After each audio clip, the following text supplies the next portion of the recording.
이게 예배 시작 전부터 준비 찬송도 하고 이렇게 진행을 했는데 컴퓨터가 이렇게 잘 안 돼가지고 어려움이 있었는데 우리 또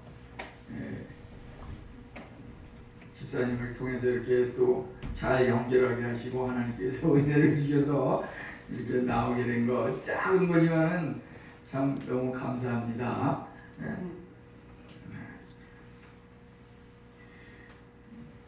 지난 수요일부터 저 컴퓨터 비추는 것이 좀 약간 작동이 안 돼가지고 주중에 이제 여기 가까운 데 있는 딴 교회 출석하시는 안수 집사님이 하시는 컴퓨터 사무실이 있는데 거기다가 이제 맡겨가지고 이렇게 수리를 해가지고 왔는데 그게 또 환경이 바뀌다 보니까 아침에 잘 안 됐는데 지금 이제 모든 게 참 잘 정상적으로 가동이 되기 시작했습니다. 다시 한번 감사드립니다. 우리가 지금 하고 있는 이 여러 가지 일들이 저마다 있을 텐데요. 우리 개개인이 하는 작은 일들, 그것이 말이죠. 내가 얼마만큼 잘 감당하고 있는지 그것을 다시 한번 돌이켜볼 필요가 있겠습니다. 우리가 하고 있는 작은 일에 대해서 그것을 잘 감당하고 성공하지 못한다고 하면은 더 큰 일에 대해서는 더더욱 그것을 감당하기가 어려울 것이라고 하는 것입니다. 우리는 흔히 생각하기에 지금 하고 있는 일은 너무나 작아가지고 내가 이것은 잘하지 못하지만 나에게 만약 좀 더 좋은 환경, 크고 좋은 그런 일이 주어진다면 나는 지금보다 훨씬 더 내 능력을 발휘하면서 좋은 결과를 도출해낼 수 있을 거라고 이렇게 생각하는 경우가 종종 있을 수 있습니다. 이것은 말이죠, 마침 이 작은 물컵, 그것이 예를 들어서 0.5리터 500cc짜리 컵에다가 물을 부었을 때 그 물이 부족해서 완전히 꽉 차지 않았는데 이 사람이 생각하기를 내가 이 500cc 물컵은 채우지 못했지만 4리터짜리 큰 통이 있으면 거기다 물을 넉넉히 채울 수 있겠다, 이렇게 말하는 것과 똑같은 겁니다. 그건 도저히 말이 안 되는 소리죠. 무슨 얘기냐면 우리가 주어진 작은 일을 잘 감당했을 때에 하나님께서 우리를 충성되이 여기셔서 더 큰 일을 감당하게 하신다고 하는 것입니다. 오늘 우리는 이러한 내용들을 이 말씀을 통해서 보려고 하는데요. 다윗은 부친이 농부였고 농장에서 양을 치는 목동으로 이렇게 어린 시절 이렇게 성장해온 시골의 한 농부 가족의 목동이었습니다. 그런데 어느 날 하나님께서 그를 이스라엘의 왕으로 이렇게 부르셔서 다윗이 참으로 이스라엘의 왕으로서 역대 여러 왕들이 있었지만 그 중에서 가장 탁월한 훌륭한 왕으로 이렇게 이름을 올렸던 것입니다.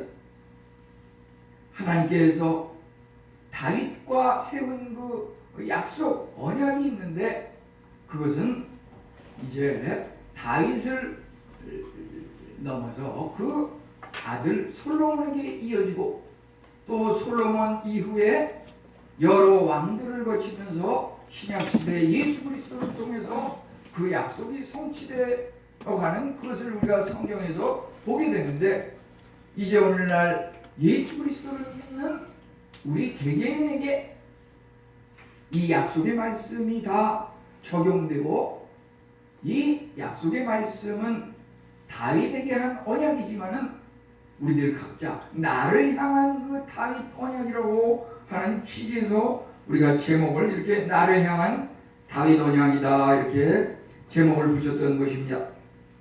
그러면은 우리가 읽은 내용을 이렇게 볼 때 8절에서 하나님께서 내가 너를 목장 곧 양을 따르는 데에서 데려다가 내 백성 이스라엘의 주권자로 삼고 이렇게 8절에 말하고 있습니다. 목자에서 왕으로 이렇게 세움을 입었다고 하는 것입니다. 다윗은 참으로 어린 시절 그가 그 가족에서 주어지는 그 환경에 요즘으로 말하자면 내가 뭐 흙수저니 금수저니 이런 거 따지지 않고 묵묵히 겸손하게 자기에게 주어진 그 일을 감당하면서 이렇게 있었을 때 하나님께서 그의 겸손한 삶 속에 그 하나님께서 지니신 그 영광의 면류관을 다윗에게 씌워줬던 것입니다. 다윗은 본래 목동이었는데 이제 이스라엘을 통치하는 왕으로서 부름을 받았습니다. 한 인간이 무엇이 되고 어떻게 사느냐 하는 것은 내가 노력해서 내 힘과 능력과 지식으로 되는 그런 걸로 착각하기가 쉽지만은 여기서 보면은 주권자로 삼고 하나님께서 우리를 삼으신다고 하는 것, 하나님께서 우리를 그렇게 불러서 택하시고 사용하신다고 하는 것입니다. 우리가 참으로 하나님의 그 역사하심은 신이시기 때문에 눈에 보이지 않지만 이제 봄철이 되어서 자연 속에 가보면은 새싹이 움트기 시작하는데요. 그 새싹을 보면 너무나도 작고 대단치 않아 보이지만은 그것이 장차 이제 사계절을 지나면서 아름다운 꽃을 피고 정말 커다랗고 웅장한 나무로 자라고 이런 미래를 바라보면서 그 작은 그 새싹 봄철에 나는 그 새싹을 참으로 하나님께서 섭리하시는 그 생명의 귀한 싹으로 그 미래를 긍정적으로 내다보는 그러한 안목이 우리 믿음 가운데 있어야 하는 것입니다. 우리 자녀들을 볼 때, 어린이와 젊은이들을 볼 때 나는 나이가 들어서 미처 능력의 한계로 하지 못하였지만 그들에게 무한한 꿈이 있고 하나님의 은혜를 통해서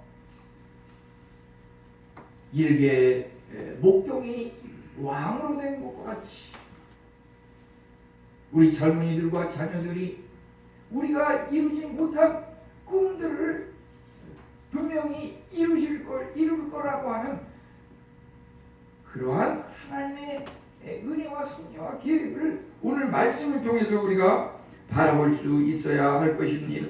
왜 여기서 해필이면 목동인 다윗을 하나님께서 부르셨을까요?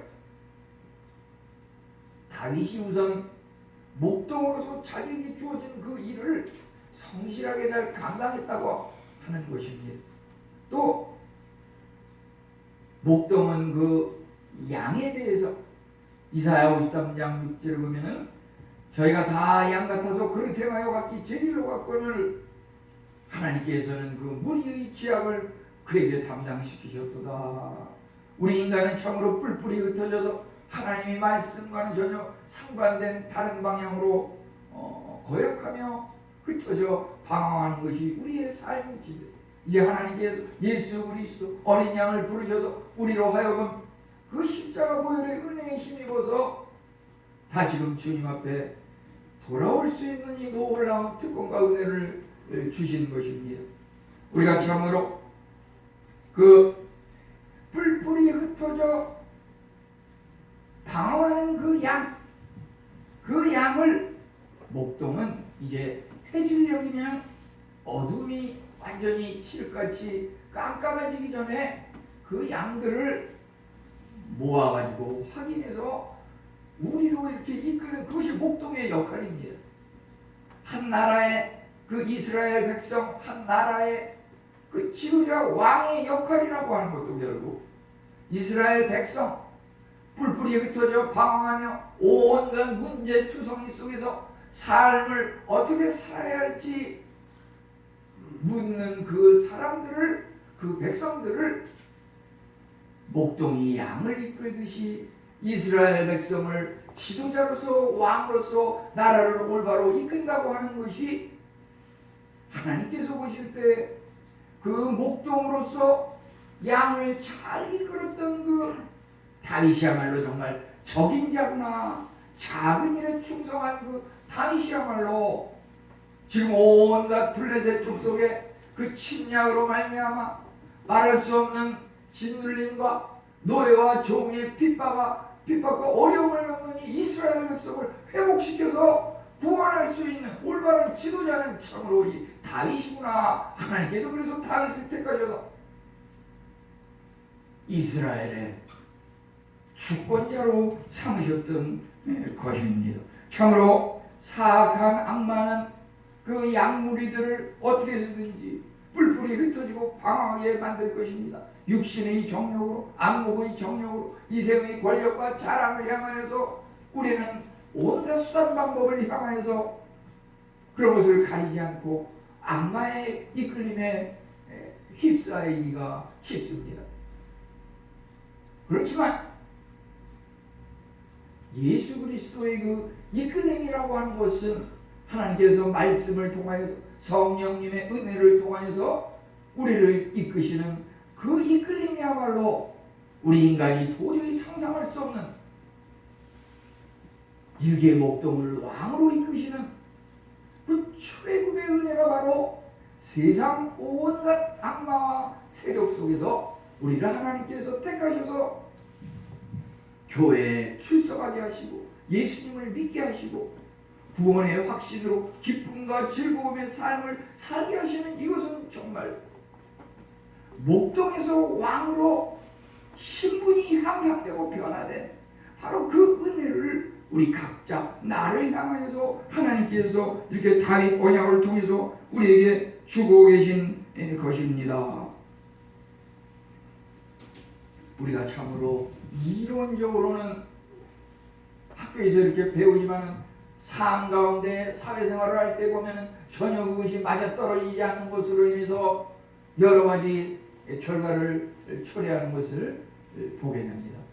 다윗이 참으로 정치를 잘하고 블레셋을 물리치고 전쟁마다 승리함으로 나라를 번영과 부강하게 만들었으므로 다윗 선지자, 이 나단 선지자는 다윗을 향하여서 다윗 왕이시오, 당신은 정말 능력이 있으니까 당신이 원하는 건 뭔대로 무엇이든지 하고서 이루실 줄 믿습니다. 그게 무슨 말이냐면은 7장 3절에서 그 나단 선지자가 다윗 왕에게 뭐라 그랬냐면은 하나님이 함께 하시니까 마음에 있는 모든 것을 행하소서, 마음에 있는 모든 것을 행하소서, 다윗 당신이 원하는 것은 뭐든지 행하십시오. 그런데 이 나단 선지자가 사실 이렇게 얘기한 것은 조금 선지자로서 좋은 면도 있지만은 잘못된 또 실수가 거기에 있었던 것입니다. 왜냐하면 다윗이 그 원하는 것은 여러 가지지만 그 원하는 것이 하나님의 마음과 맞을 때만 그것이 이루어진다고 하는 것입니다. 다윗은 전쟁을 통하여서 블레셋을 물리치고 나라를 승리와 부강과 번영으로 이끌었던 것은 사실이지만 이제 그가 바라기는 하나님의 성전을 건축하기를 원합니다. 이렇게 말했을 때 하나님께서는 나단 선지자를 통해서 다윗은 전쟁에서 너무 피를 많이 흘렸기 때문에, 피를 많이 흘리게 하고 사람을 죽였기 때문에 성전 건축까지는 네가 할 수 없다. 그것은 네 후손 중에서 네 아들 솔로몬을 통해서 그것은 이루게 하겠다. 이렇게 말씀하셨던 것입니다. 우리가 처음으로 이것도 하고 싶고 저것도 하고 싶고, 그렇지만 인생은 짧고 우리가 할 수 있는 것은 정해져 있는 것입니다. 우리가 무엇을 하면서 말이죠, 간혹 그런 것들을 많이 보게 됩니다. 내가 기도하는 가운데 하나님의 음성을 들었습니다. 그 하나님의 음성을 분명히 들었기 때문에 그 들은 하나님의 음성의 이끌림에 따라서 그렇게 행동하기로 했습니다. 하나님의 음성을 들었기 때문에 이제 교회를 떠나겠습니다. 하나님의 음성을 따라서 하나님이 지시하는 곳으로 가겠습니다. 이 선지자의 말도 그렇거든요. 아마 거짓 선지자와 참 선지자의 차이는 뭐냐면은, 한번 예언하고 선포한 그 말이 어느 정도 시간이 갔을 때 그 말이 말대로 실천이 되느냐, 그 말이 말대로 실천이 되면 참 선지자고 말이죠. 세월이 좀 지나갔는데 그가 말한 것이 전혀 그것대로 되지 않았으면 그게 거짓 선지자입니다.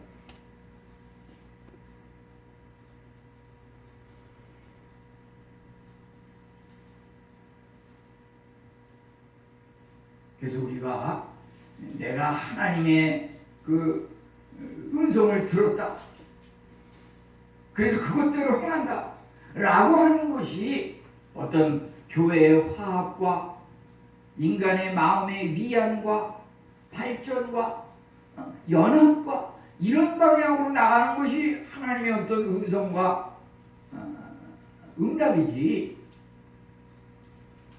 도둑이 온 것은 도둑질하고 생명을 멸망시키고 모든 것을 빼들어가기 위함이고, 예수님이 오신 것은 생명을 얻게 하고 풍성이 얻게 하려 함이라.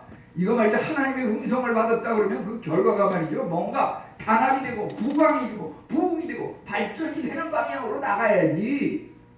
하나님의 음성을 들었다고 행동을 하는데 보면은 조금 몇 달 지나서 몇 년이 지나서 보니까 아주 비참해지고 아주 더 절망 가운데 떨어지고, 이건 사실 그 당시에 그 사람이 착각한 거예요. 뭔가 마귀에게 홀린 거예요. 그거는 하나님의 음성을 들었다고 볼 수가 없습니다. 여기서 다윗은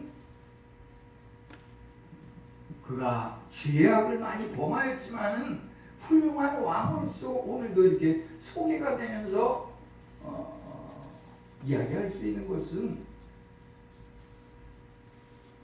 내가 왕으로서 전쟁에서 승리하고 하나님이 함께 하심으로 나라가 부강해지고 땅을 넓혀서 통일을 이루었지만은 성전 건축은 너는 안 돼 라고 했을 때 하나님 앞에 오히려 순종하면서 기쁨과 감사함으로 내 아들 솔로몬이 이 일을 하게 됐구나, 그것을 위해서 나는 성전을 지을 수 있는 자금, 물질, 나무, 통옥, 황금 이런 것들을 재료를 뒷받침해서 다 준비해놓고,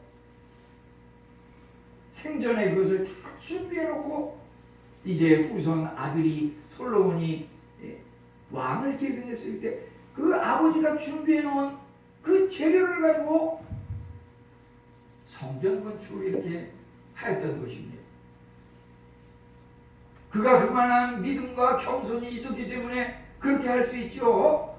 믿음이 없는 사람은 그런 소리를 선지자에게 듣게 되면, 뭐 내가 성전 건축은 안 된다고? 그게 말이 돼? 내가 사울은 천천히요 다윗은 만만이라고, 나는 이만큼 사울 왕보다도 훨씬 능력이 있고 모든 것 안 되는 일 없는 사람인데 내가 왜 성전 건축이 안 돼? 그렇게 이야기하지 않고 자기 한계를 인정하면서 이렇게 했다고 하는 것, 그것이 다윗이 참으로 잘한 것이고요. 우리가 목표와 현실이라고 하는 것이 꼭 일치되는 것이 아니라고 하는 것. 그 왜 그러냐면은 우리는 우리가 산다고 하지만 그 삶을 주관하시는 분 하나님이기 때문에 그렇습니다. 예를 들어서 우리가 기업이라든지 사업이라든지 이런 것들을 할 때도 내가 무슨 사업을 할 것인가 라고 하는 문제에 있어서 심각하게 깊이 기도하고 준비하면서 그것을 행해야 하는 것입니다. 전에도 보면은 어떤 신앙생활 열심히 하시는 믿음의 가정인데 이렇게 듣기로는 보니까 무슨 맥주 회사를 하는 그 술을 갖다가 만들고 판매하는 그런 일을 직업을 통해 가지고서 수입을 많이 올려 가지고서 이렇게 생활이 안정된 그런 집사님 가정을 제가 이렇게 얘기를 들었는데요. 우리가 물론 내가 무슨 일이든지 해서 어떻게 해서든지 교회에 헌금을 내고 이러기 위해서는 내가 이 일 저 일 가리지 않고 열심히 일해서 하나님 앞에 그 수입을 헌금하리라, 이런 마음으로 그냥 아무나 막 그냥 말씀도 어기고 그냥 예배 시간도 그냥 막 그냥 일하면서 이렇게 하는 경우가 있는데요. 예를 들어서 말이죠, 성도님들 중에서도 간혹 예를 들어서 술을 판매하는 경우가 있습니다. 물론 식당을 하면서 그 식당에 오는 손님이 원하는 경우가 있기 때문에 거기 냉장고에다가 술을 잔뜩 재놓고서 밥 먹을 때 고기 먹을 때 술을 판매하고는 실제 그 식당 주인을 보니까 어디 이렇게 재직분이고 신앙생활 열심히 하시는 분인데, 그러다 보니까 교회 앞에다가 이렇게 술을 판매하는 그 영업을 하는 것을 이렇게 보고서 성도님들이 다 그렇지는 않지만 성도님들 중에 일부가 하나님 저 식당 망하게 해주세요 이렇게 기도를 했다 그러는데, 근데 아니나 다를까 얼마 지나가지고 그 술을 판매하는 그 식당이 이제 불이 나가지고 말이죠, 불타가지고 없어졌는데, 근데 나중에 보니까 그 술을 판매하는 그 주인이 교회를 갖다가 고발을 했어요, 법원에다가.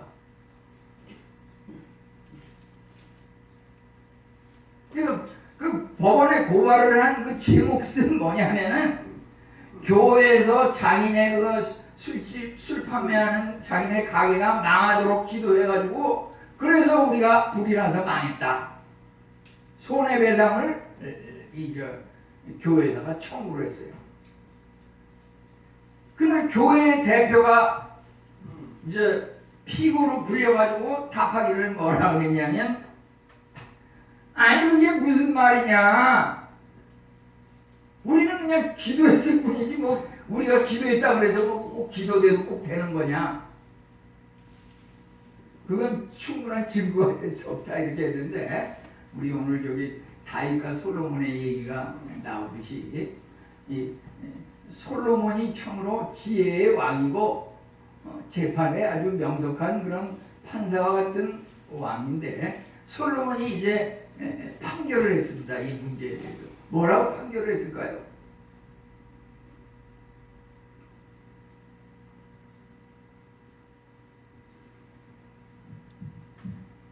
이 술을 판매하는 가게 주인은 교회에서 기도한 대로 응답을 받아서 우리 가게가 불이 났다 그러니까 그 믿음이 아주 확고하니까 기도 응답에 대한 확실한 믿음이 있으니까 이제 이 술집 이 주인은 천국에 가서 하나님께 보상을 받도록 해라. 이렇게 그 손해배상을 말이죠. 교회 기도는 틀림없이 이루어지니까 교회 기도 때문에 불이 나서 우리 술집이 망했으니까 이렇게 손해배상 청구한 거에 대해서 이 솔로몬 판사가 말하기를 그 믿음이 확고하니까 틀림없이 하늘나라에 갔을 텐데 하늘나라에서 하나님께서 그 믿음에 대해서 보상해 줄 것이다. 이렇게 이제 판결을 했다 그러고요. 그 교회 대표에 대해서는 뭐라고 판정을 했는지 아세요? 당신은 교회에서 열심히 기도하지만 기도는 반드시 응답된다는 그 확신이 전혀 없기 때문에 천국에 오려면 기도에 대해서 좀 더 공부하고 오세요 라고 돌려보냈다고. 천국에서 돌려보냈다고. 그러니까 우리가 기도 응답은 틀림없이 100% 된다고 하는 확신이 오히려 믿지 않는 그 사람은 오히려 갖고 있는데, 교회 다니는 사람은 오히려 그거에 대해서 이리 붙였다 저리 붙였다 이런 기회주의적으로 이렇게 신앙생활을 하는 경우가 있다고 하는 것이죠. 우리는 무엇을 하든지 하나님 앞에 부끄러움 없는 그런 선택을 해서 살아가야 할 것입니다. 이제 다윗과 솔로몬의 그 관계를 보면은 다윗은 그 목적이 고귀하였던 것은 그가 하나님을 위해서 내가 하나님께서 함께 하심으로 전쟁에 승리했는데 이제 바라기는 내 집은 개인적으로 왕궁을 화려하게 잘 지었지만은 바라기는 하나님께서 머무르시는 그 하나님의 집 교회 성전을 짓고 싶다고 이렇게 말하였을 때 그가 바라는 것은 당장 이루어지지 않았지만은 솔로몬 그 아들을 통해서 성전 건축이 이루어진 것을 보게 됩니다. 우리는 참으로 우리 개인이 살면서 모든 것을 죽기 전에 다 할 수 있으리라고 생각해서는 안 될 것입니다. 틀림없이 우리는 언제 어떻게 될지 알 수가 없는 것입니다. 그렇기 때문에 항상 우리 자녀들을 통해서 또 내 이웃 사랑하는 사람들을 통해서 내가 이루고 싶어 하는 그러한 것들을 공유하면서 때로는 그것을 물려주고 믿음이 천대까지 계승이 될 수 있도록 그러한 것들을 늘 생각해야 할 것입니다. 그 기회는 또 한정이 되어 있습니다. 예수님께서 재림하시는 그날까지입니다. 그 전에 우리가 믿음을 물려줘야 되고 그 전에 우리가 하나님 앞에 올바로 회개해야 하고 이제 갑자기 주님께서 오시면 그러한 것은 다시 한번 계승시켜서 이어나갈 그런 씨가 마른다고 하는 것입니다. 이제 여기서 10절에 심고 다시 옮기지 못하게 하며 이런 약속을 다윗에게 한 것은 무엇이냐면은 그 다윗 이전에는 블레셋과의 전쟁에서 늘 지면서 이리 쫓기고 저리 쫓기고 방황하는 나그네처럼 한 장소에 안주하지를 못하고 쫓겨다니면서 이렇게 살았지만은 이제 다윗 왕이 블레셋을 물리치고 적으로부터 땅을 되찾고 통일 왕국을 이름으로써 안정된 그 집을 마련하고 거기에 거주할 수 있게 됐다고 하는 그런 말입니다. 이제 참으로 번영과 평화가 찾아왔습니다. 그런데 이 성전 건축에 있어서는 12절에 보면은 내 몸에서 날 내 씨를 내 뒤에 세워 견고하게 하리라. 역대상 22장 8절은 너는 피를 많이 흘렸고 크게 전쟁하였느니라. 피를 많이 흘렸은즉 내 이름을 위하여 성전을 건축하지 못하리라. 다윗 왕이 성전 건축을 하지 못했던 것은 전쟁을 통해서 피를 많이 흘린, 그것을 통해서 국가가 통일왕국으로 안정되게 한 것은 있었지만, 하나님의 성전 건축이라고 하는 것은, 교회라고 하는 것은 그런 어떤 혈기와 전쟁을 통해서 안정되고 영원한 부흥과 발전을 이루는 것이 아니라 평화의 방법으로, 우리가 무혈 전쟁이라고 그러죠. 무혈 전쟁. 사실 오늘 아침에도 이렇게 예배 시작하기 1시간 전에 해외 뉴스를 보면은 이 우크라이나와 러시아에서 전쟁을 하는데 지난밤에도 25,000 명의 그 시신이 이렇게 옮겨지는 그런 것이 기사에 나온 것을 보게 됩니다. 우리가 참으로 코로나로 인해서 많은 사람이 죽지만은 이것에 못지않게 지금 전쟁이, 그 우크라이나 대통령은 이미 3차 대전이 시작됐다고 자기는 생각하는 그런 말을 인터뷰한 것을 보게 됩니다. 전쟁이라고 하는 것은 참으로 거기에 굉장히 그 장기간의 후유증이 남을 수밖에 없다고 하는 것입니다. 그래서 하나님께서는 성전 건축은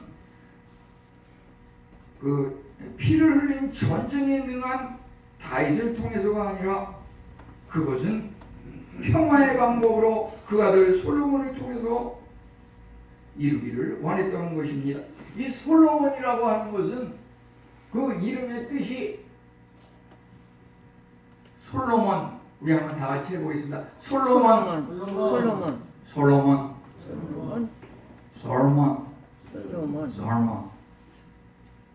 요것이 말이죠, 히브리어 샬롬이라는 말하고 일맥상통합니다. 샬롬, 평화. 샬롬. 우리 다 같이 해보겠습니다. 샬롬. 솔로몬. 네, 평화라는 말인데요, 그 평화의 방법으로 하나님께서 성전을 건축하게 하셨다고 하는 것입니다. 우리 교회가 말이죠, 네, 그래서 교회에 어떤 부정적인 거, 자꾸 남을 비판하고 이런 게 있으면 안 될 것 같아요. 자꾸 분파가 되고 이러는 것은 교회가 발전할 수 없는 것이고, 뭉치고 평화의 방법으로 서로 감싸주고 사랑으로, 참으로 이제 역사적으로 보게 되면은 솔로몬 때 그 성전이 건축되었는데, 그렇다고 해서 그 성전이 영원한 것은 아니었던 것은, 솔로몬이 또 죽고 나서 그 이후에 여러 왕들이 말이죠, 우상 숭배하고 하나님을 거역하다 보니까 또 이방 나라 강국에 침범을 당하고, 바벨론이라든지 페르시아라든지 이러다 보니까 성전이 불타서 다시 성전이 파괴돼서 없어지고, 이런 뼈아픈 그 역사가 있었던 것입니다. 이제 신약 시대에 와서 예수님께서 오셔서 십자가 보혈의 피로 교회의 머리가 되셔서 모퉁이 돌이 되셔서 이제 그분 자신이 교회가 되시고,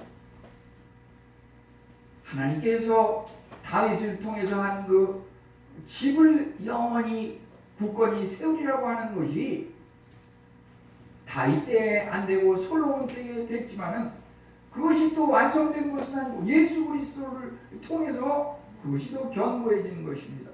이제 예수님께서 하늘에 오르심으로 지금 성령 시대라고 하는데요. 우리가 예수님을 믿음으로써 성령님께서 우리로 하여금 믿음 가운데 우리 안에 믿음의 성도들을 고린도전서 3장 16절 너희가 하나님의 성전인 것과 하나님의 성령이 너희 안에 거한 것을 알지 못하냐.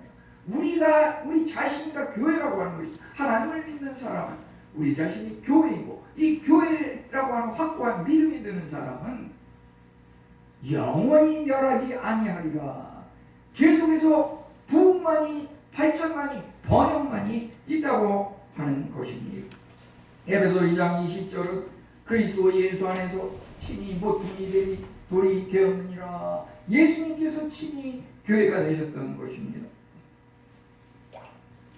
다윗 언약은 이제 영원한 왕조일지인데 11절로 17절에 보면은 영원한 집이라고 하는 말이 나옵니다. 너희를 위하여 하나님께서 집을 짓고, 여기서 집은 가족, 부모, 자식, 친족, 또 그 후손 솔로몬, 궁극적으로는 예수 그리스도를 통한 그 나라가 임한다는 것을 말하고 있는 것이고, 12절에 내 몸에서 날 내 씨라고 하는 것도 다윗 때에는 그 자녀 솔로몬과 그 후손, 이제 다윗의 자손 예수라고 하지요. 이제 예수님의 이르러서 영원한 집이 이제 완성되고 형성이 되어가는 것입니다. 우리가 2021년 11월에 뇌사 상태에 빠져가지고 죽게 된 그 5살짜리 그 소율이라고 하는 그 아이가 말이죠. 그 엄마가 뇌사 상태에 빠진 그 아기 소율이의 그 심장과 양쪽 두 개 콩팥 이렇게 해서 3명에게 그것을 기증해가지고 말이죠.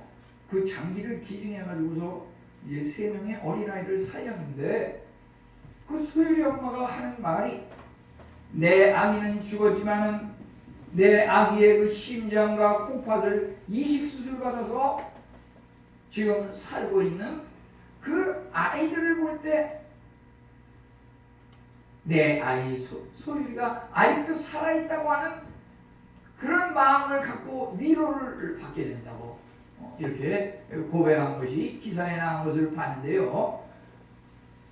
우리의 믿음이 정말 살아있는 믿음인지, 이것이 말이죠, 내 때의 중지가 되면 안 됩니다.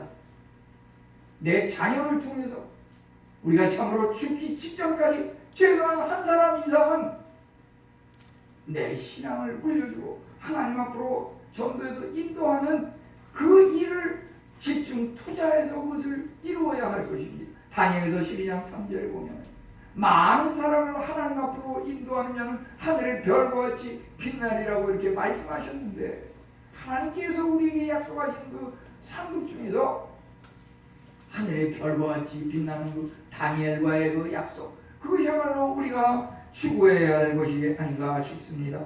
참으로 우리들 각자는 이제 한 사람 한 사람이 그저 막연한 목동이고 막연한 일꾼이 아니고 천하보다 귀한 한 영혼입니다. 우리 안에 무한한 잠재력과 가능성이 있다고 하는 것입니다. 다윗에게 왕의 면류관이 씌어진 것 같이 이제 하나님께서 뭐라고 말씀하십니까? 저는 이것에 오늘 말씀의 그 모든 것이 집중되고 있다고 생각이 됩니다. 오늘 읽은 그 말씀 중에서 15절에 보면은 사울에게서 내 은총을 빼앗은 것처럼 그에게는 빼앗지는 아니하리라. 사울이 범죄해서 성령이 떠나고 그 은총이 빼앗겼지만은 다윗 언약을 통해서 하나님께서는 다윗도 물론 죄를 범하고 솔로몬도 물론 죄를 범했지만은 하나님께서 사울처럼 그 성령이 떠나지 않고 그 은총을 빼앗지 않고 그에게서 빼앗지는 아니하리라. 우리 말씀을 늘 간직하시기 바랍니다. 우리 한번 다 같이 해보겠습니다. 은총을 빼앗지는 아니하리라. 다윗은 처음으로 교만죄로 인하여 인구조사를 함으로써 하룻밤새에 7만 명이 죽는 그러한 불상사가 있었습니다. 그럼에도 불구하고 하나님께서는 은총을 빼앗지 아니하리라. 여기 은총이라고 하는 것이 말이죠. 이 헤세드라고 하는 그 히브리어 헤세드라고 하는 말인데, 이것이 똑같은 용어이지만은 성경을 번역할 때 사랑, 은혜 또는 자비, 긍휼 이런 말로 또 번역이 된 것을 보게 됩니다. 시편 59편 17절에 보면은 긍휼히 여기시는 하나님, 이렇게 그 긍휼히 여기시는 하나님 그러는데, 그 긍휼이 여기 나오는 그 15절에 그 은총, 그거하고 똑같은 원어로 되어 있습니다. 하나님의 그 은총을 뺏지 않는다, 긍휼을 뺏지 않는다, 긍휼히 여기겠다. 우리 금년 한 해 동안 이 표를 생각하면서 말이죠, 하나님께서 우리에게 은총을 뺏지 않는다. 우리가 아무리 때로는 그 국민이 말이죠, 절반 가까이 이제 경험하게 된다고 하는데, 실제 그걸로 인해서 또 코로나로 인해서 사망하는 사람도 많고, 지난번에 SBS 보니까 그 코로나 때문에 막 그냥 죽은 사람도 있고, 막 그냥 뇌졸중 불구자가 된 사람도 있고, 막 없던 병이 생긴 사람도 많고 그런데 말이죠, 우리가 이럴 때일수록 하나님 앞에 은총을 뺏지 아니하리라. 하나님께서 우리에게 하신 이 나를 향한 다윗의 언약을 붙잡고 하나님의 말씀을 붙들고 그 은총에 의해서 존속되는 나라. 15절 16절에 보면 내 집과 내 나라가 영원히 보존되고 내 왕위가 영원히 견고하리라.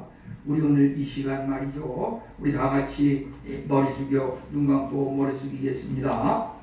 우리가 오늘 여기 이 시간에 말이죠, 전부 하나님 앞에 우리의 그 과거에 생각나는지 생각나지 않는지 하나님 앞에 고백하면서 깨달아야 할 것입니다. 바로 지금 이 시간에 하나님 앞에 우리가 회개하고 올바로 서지 않으면 이제 심판날 주님께서 오실 때에 그날 하루아침에 갑자기 뭐가 돌변해서 우리가 구원을 얻는다고 확신할 수는 없는 것입니다. 지금 이 시간 이 자리에서 우리 마음속에 회개와 죄 용서와 구원의 확신이 생겨야 하는 것입니다. 그 구원의 확신 속에서 언제 어느 때고 갑자기 밤에 불현듯이 임하는 주님의 그 강림하심, 그것은 때로는 죄인에게는 질병과 고통과 사망일 수도 있고요, 그것이 때로는 죄인에게는 일이 풀리지 않는 여러 방황과 절망일 수도 있습니다. 그렇지만 하나님을 믿고 하나님께 모든 것을 맡긴 사람들에게는 다윗에게 한이 없어 영원히 번영하리라. 그 은총을 빼앗지 아니하리라. 이와 같은 은혜가 우리에게 있음을 믿고 하나님 앞에 더욱더 우리의 여생을 온전히 맡기고 하늘에 하나님의 긍휼에 힘입어서 영원한 다윗 언약이 우리 개개인에게 꼭 붙들고 살아가는 승리의 우리 성도님들 다 되시기를 축원합니다. 하나님 감사합니다. 나를 향한 다윗 언약